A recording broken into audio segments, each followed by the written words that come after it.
ഇന്നത്തെ ക്ലാസ്സിൽ അടിസ്ഥാന ശാസ്ത്രത്തിലെ 7ാം ക്ലാസ്സിലെ ഒന്നാമത്തെ ചാപ്റ്ററാണ് പറയുന്നത്, വിളയിക്കാം നൂറുമേനി.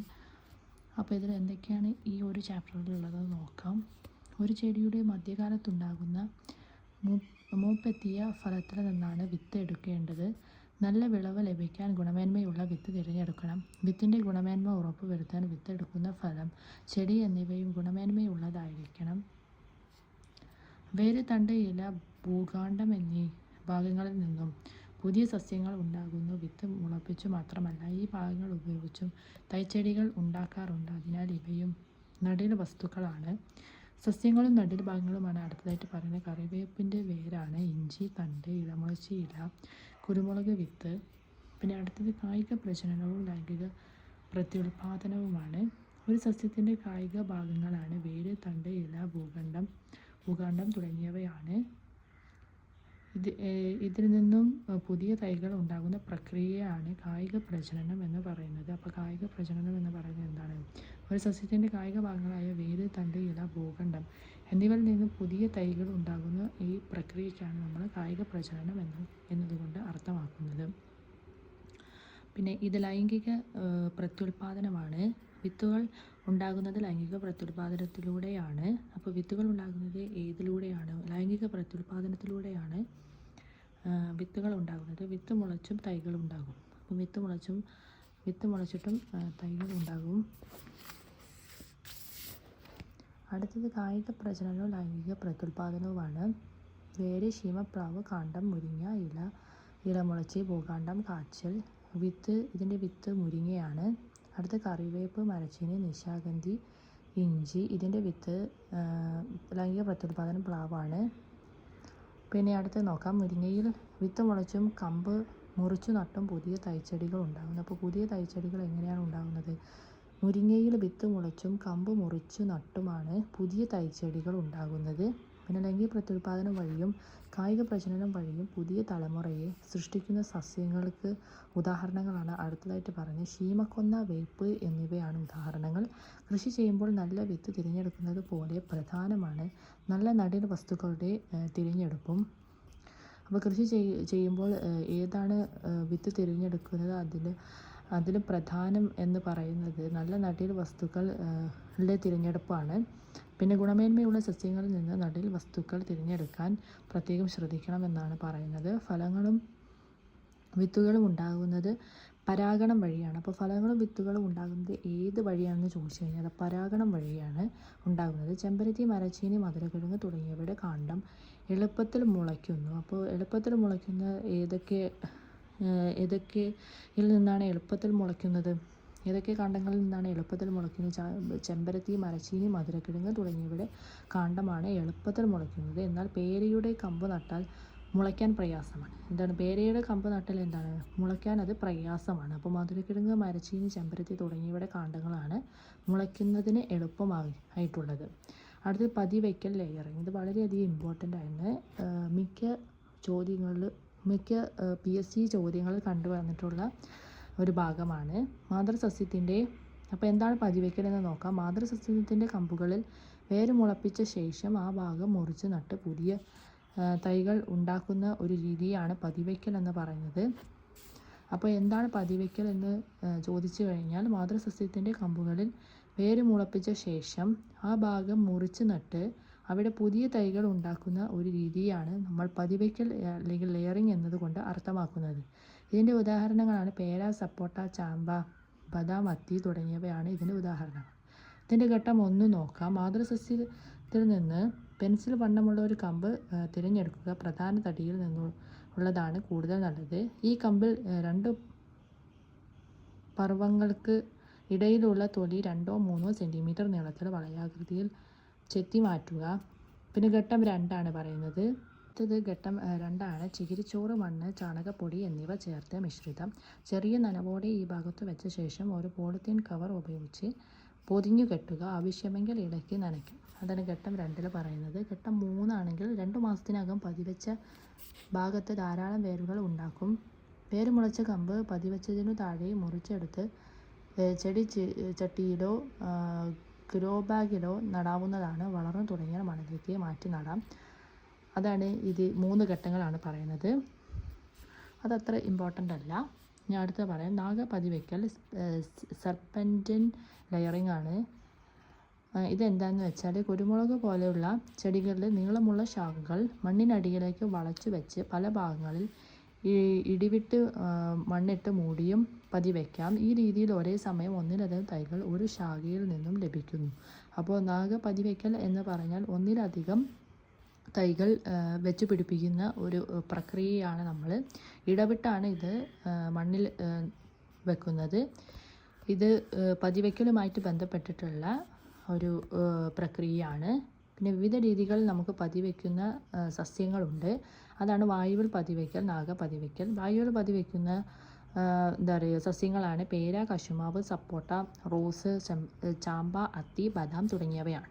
നാഗപതിവയ്ക്കലിൽ ഉൾപ്പെടുന്നത് ബോഗൺവില്ല, മുല്ല, പിച്ചി, കുരുമുളക്, മുന്തിരി, ജമന്തി, വെറ്റില തുടങ്ങിയവയാണ്. അടുത്തതായിട്ട് വേര് മുളപ്പിക്കൽ. ഇങ്ങനെയും വേര് മുളപ്പിക്കൽ ഏതൊക്കെ തരത്തിലാണെന്നാണ് അടുത്തായിട്ട് പറയുന്നത്. തണ്ട് ഉപയോഗിച്ചുള്ള കായിക പ്രജനന രീതിയുടെ വിജയ സാധ്യത പരമാവധി കൂട്ടാൻ ഓക്സിൻ പോലുള്ള സസ്യ ഹോർമോണുകൾ അടങ്ങിയ ലായനിയിൽ വേര് മുളയ്ക്കേണ്ട കാണ്ഡഭാഗം മുക്കിവെച്ച് വേഗത്തിൽ വേര് പിടിക്കുന്ന ഒരു രീതി ഇന്ന് നിലവിലുണ്ട്. അപ്പോൾ ഇങ്ങനെ ഒരു രീതിയാണ് ഇന്ന് നിലവിലുള്ളത്. പിന്നെ പതിവെച്ചുണ്ടാക്കുന്ന സസ്യങ്ങളുടെ ചില സവിശേഷതകളാണ് അടുത്തതായിട്ട് പറയുന്നത്. മാതൃസസ്യത്തിൻ്റെ ഗുണങ്ങൾ ഉണ്ടാകും. ചെടിയുടെ വലുപ്പവും ആയുർദൈർഘ്യവും കുറവായിരിക്കും. വേഗത്തിൽ പൂക്കുകയും കായ്ക്കുകയും ചെയ്യുന്നു. പിന്നെ തായ് വേര് പടലം ഉണ്ടായിരിക്കില്ല. കൂടുതൽ പരിചരണം ആവശ്യമാണ്. അപ്പോൾ പതിവെച്ചുണ്ടാകുന്ന സസ്യങ്ങൾക്ക് എന്തൊക്കെ രീതിയിലുള്ള പരിചരണമാണ് വേണ്ടത്, അതുപോലെ തന്നെ അതിൻ്റെ സവിശേഷതകളാണ് പറയുന്നത്.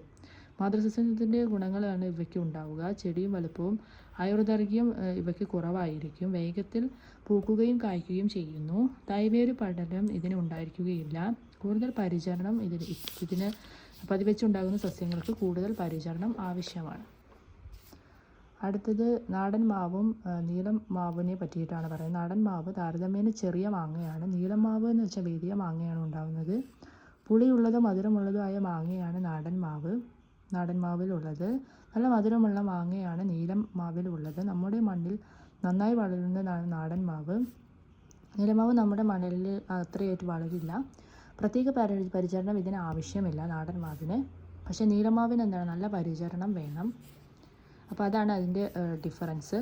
പിന്നെ കമ്പൊട്ടിക്കൽ, ഗ്രാഫ്റ്റിംഗ് എന്താണെന്ന് നോക്കാം. ഗുണമേന്മയുള്ള ഒരു സസ്യത്തിൻ്റെ കാമ്പ് അതേ വിഭാഗത്തിൽപ്പെട്ട വേരോട് കൂടിയ മറ്റൊരു സസ്യത്തിൽ ഒട്ടിച്ചു ചേർത്ത് മികച്ച ഇനം തൈ ഉൽപ്പാദിപ്പിക്കുന്ന ഒരു രീതിയാണ് നമ്മൾ കമ്പൊട്ടിക്കൽ എന്ന് പറയുന്നത്, ഗ്രാഫ്റ്റിംഗ്.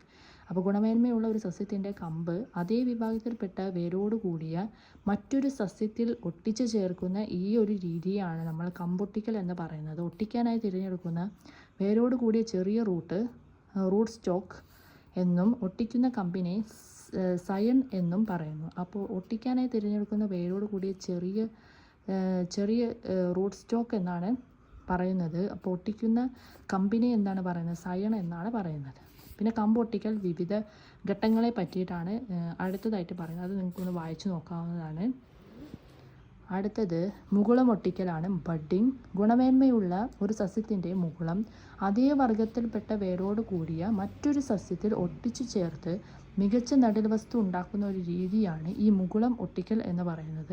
അപ്പോൾ ഗുണമേന്മയുള്ള ഒരു സസ്യത്തിൻ്റെ മുകുളം അതേ വിഭാഗത്തിൽപ്പെട്ട വേരോട് കൂടിയ മറ്റൊരു സസ്യത്തിൽ ഒട്ടിച്ച് ചേർത്ത് എന്നിട്ട് ഒരു മികച്ച നടീൽ വസ്തു ഉണ്ടാക്കുന്ന ഈ ഒരു രീതിയെയാണ് നമ്മൾ മുകുളം ഒട്ടിക്കൽ അല്ലെങ്കിൽ ബഡ്ഡിംഗ് എന്നതുകൊണ്ട് അർത്ഥമാക്കുന്നത്. ഇതിൽ വിവിധ ഘട്ടങ്ങളുണ്ട്. അത് ഒന്ന് വായിച്ചു നോക്കാവുന്നതാണ്. ഞാൻ എക്സ്പ്ലെയിൻ ചെയ്യുന്നില്ല, അത് വായിച്ചു നോക്കാവുന്നതാണ്. അടുത്തത് പരാഗണത്തെ പറ്റിയിട്ടാണ്. വളരെ ഇമ്പോർട്ടൻ്റ് ആയിട്ടുള്ള ഭാഗമാണ് പരാഗണം. പരാഗണം വഴിയാണ് വിത്തുണ്ടാകുന്നത്. അപ്പോൾ ഏത് വഴിയാണ് വിത്തുണ്ടാകുന്നത്? പരാഗണം വഴിയാണ് വിത്തുണ്ടാകുന്നത്. അപ്പോൾ ഇതിൽ വിവിധ തരം പരാഗണ രീതികളാണ്. സ്വപരാഗണം, പരപരാഗണവും ആണ് ഇതിൽ വിവിധ തരം പരാഗണ രീതികൾ എന്ന് പറയുന്നത്. ഇനി അടുത്തത് കൃത്രിമ പരാഗണം എന്താണെന്നാണ് പറയുന്നത്. സ്വപരാഗണം തടയുന്നതിന് കൃത്രിമ പരാഗണം നടത്തേണ്ട പൂവിലെ കേസരങ്ങൾ മുറിച്ചു മാറ്റുന്നതാണ് ഒന്നാമത്തെ ഘട്ടമായിട്ട് പറയുന്നത്. പിന്നീട് നടക്കുന്ന ഈ പൂവിൽ മറ്റു പൂക്കളിൽ നിന്നുള്ള പരാഗണ രേണുക്കൾ എത്താതിരിക്കാൻ പൂവ് പൊതിഞ്ഞു കെട്ടുന്നു.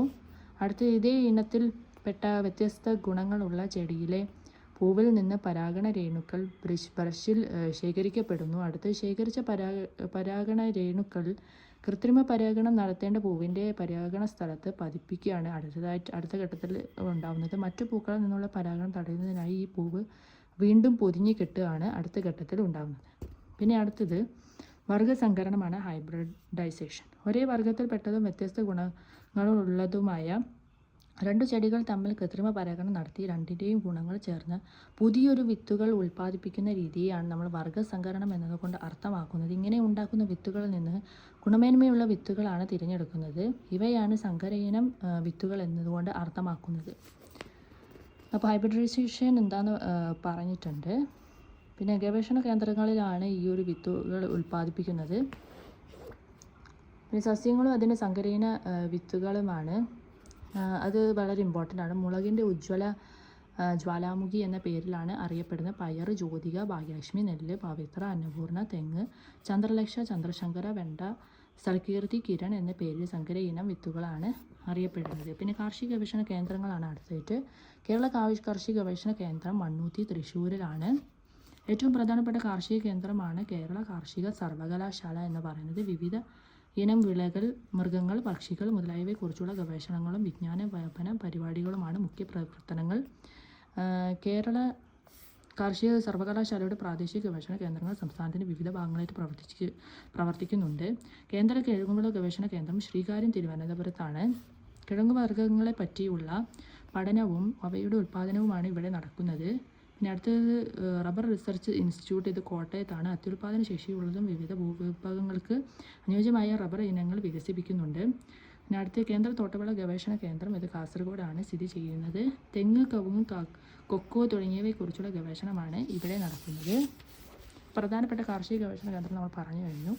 അടുത്ത മികച്ച വിളവ് ലഭിക്കാൻ കാരണമായ സാഹചര്യങ്ങളെ പറ്റിയിട്ടാണ് പറയുന്നത്. വളക്കൂറുള്ള മണ്ണ്, കീടനിയന്ത്രണം, മതിയായ ജലസേചനം, അനുയോജ്യമായ കാലാവസ്ഥ എന്നിവയാണ് മികച്ച വിളവ് ലഭിക്കാൻ കാരണമായ സാഹചര്യങ്ങൾ. വളക്കൂറുള്ള മണ്ണിൻ്റെ ശരിയായ വളപ്രയോഗം വേണം. ഇതിന് ഉപയോഗിക്കുന്നതാണ് ചാണകം, യൂറിയ, കോഴിക്കാഷ്ടം, എല്ലുപൊടി, ഫാക്ടംഫോസ് തുടങ്ങിയവ.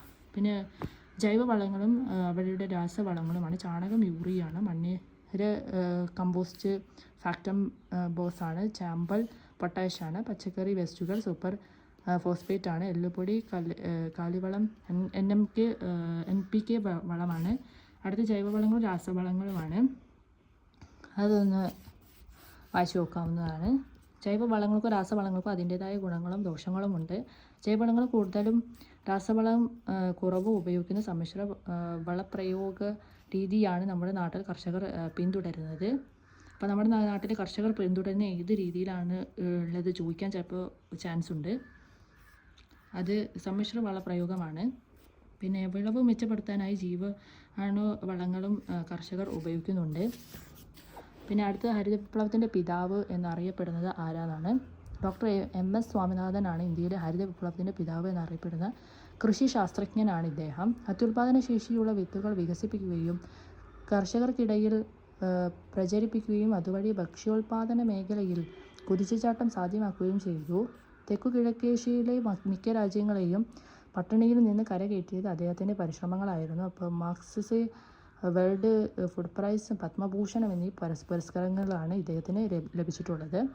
അടുത്ത ജീവാണു വളത്തെ പറ്റിയിട്ടാണ്. സൂക്ഷ്മജീവികളെ ഉപയോഗപ്പെടുത്തിയുള്ള വളപ്രയോഗ രീതിയാണ് ജീവാണു വളപ്രയോഗം എന്ന് പറയുന്നത്. മോണസ്, അസോസ്, പൈറിലം എന്നിവയാണ് ജീവാണു വളങ്ങൾക്ക് ഉദാഹരണമായിട്ട് ഇവിടെ പറയുന്നത്. അടുത്ത കീടനിയന്ത്രണ മാർഗങ്ങളാണ്. ജൈവ നിയന്ത്രണം. വട്ടച്ചാഴി എന്ന ഷഡ്പദം ചെടികളിൽ വളരുന്ന പല കീടങ്ങളെയും തിന്നു നശിപ്പിക്കുന്നു. ഇത്തരത്തിലുള്ള മറ്റൊരു മിത്രകീടമാണ് ടൈക്കോഗ്രാമ എന്ന് പറയുന്നത്. ഇതുപോലെ തവള, അരണ, ഓന്ത്, വണ്ട് തുടങ്ങിയ ജീവികളെ വിളകളെ ബാധിക്കുന്ന കീടങ്ങളെ തിന്നു നശിപ്പിക്കുന്നു. ഇത്തരം കീടനിയന്ത്രണമാണ് ജൈവ നിയന്ത്രണം എന്ന് പറയുന്നത്. കീടനാശിനികൾ പ്രയോഗിക്കുമ്പോൾ കീടങ്ങളോടൊപ്പം മിത്ര കീടങ്ങളും നശിച്ചു പോകുന്നുണ്ട്. അടുത്തത് യാന്ത്രിക നിയന്ത്രണമാണ്. കെണികൾ ഉപയോഗിച്ചോ കൈകൊണ്ടോ പെറുക്കി മാറ്റിയോ കീടങ്ങളെ നിയന്ത്രിക്കുന്ന രീതിയാണ് യാന്ത്രിക നിയന്ത്രണം എന്ന് പറയുന്നത്. ഇതിനായി ഉപയോഗിക്കുന്ന ഒരിനം കെണിയാണ് ഫെറമോൺ കെണി എന്ന് പറയുന്നത്. അടുത്തത് കീടനാശിനികളെ പറ്റിയിട്ടാണ്. കീടനാശിനികൾ 2 തരമാണുള്ളത്. രാസകീടനാശിനികൾ, ജൈവ കീടനാശിനികളും. രാസകീടനാശിനികൾ രാസവസ്തുക്കൾ ഉപയോഗിച്ച് നിർമ്മിച്ച കീടനാശിനികളെയാണ് രാസകീടനാശിനികൾ എന്ന് പറയുന്നത്. അടുത്തതായിട്ട് ജൈവ കീടനാശിനികൾ എന്താണെന്ന് നോക്കാം. രാസകീടനാശിനികളെ അപേക്ഷിച്ച് ദോഷം കുറവായ ഒന്നാണ് ജൈവ കീടനാശിനികൾ എന്ന് പറയുന്നത്. പുകയില കഷായം, വേപ്പെണ്ണ, ഇമൽഷൻ, വെളുത്തുള്ളി, കാന്താരി മിശ്രിതം തുടങ്ങിയവയാണ് ജൈവ കീടനാശിനികളാണ്. ഇതിന് ഉദാഹരണം പുകയില കഷായമാണ്. അടുത്തത് നിർമ്മിത ബുദ്ധിയും കൃഷിയുമാണ്. നിർമ്മിത ബുദ്ധി ഉപയോഗിച്ച് കീടങ്ങളെ കണ്ടെത്തി ലേസർ ഉപയോഗിച്ച് നശിപ്പിക്കുന്ന സാങ്കേതിക വിദ്യ ഇന്ന് ഉപയോഗിച്ച് വരുന്നുണ്ട്. പരിസ്ഥിതിക്ക് ഒട്ടും ഹാനികരമല്ല എന്നതാണ് ഇതിൻ്റെ ഉള്ളൊരു നേട്ടം. പിന്നെ കാർഷിക രംഗത്ത് ഏതൊക്കെയാണ് ഉള്ളതെന്നാണ് ഈ ഒരു പിക്ചറിൽ കാണിച്ചിട്ടുള്ളത്. പട്ടുനൂൽ പുഴു വളർത്തൽ, പുഷ്പകൃഷി, തേനീച്ച വളർത്തൽ, മുയൽ വളർത്തൽ, കൂൺ കൃഷി, കോഴിക്കൃഷി, കന്നുകാലി വളർത്തൽ, മത്സ്യകൃഷി തുടങ്ങിയവയാണ്. ഇനി അടുത്തതായിട്ട് കുറച്ച് ക്വസ്റ്റ്യൻസ് ആണ് കൊടുത്തിട്ടുള്ളത്.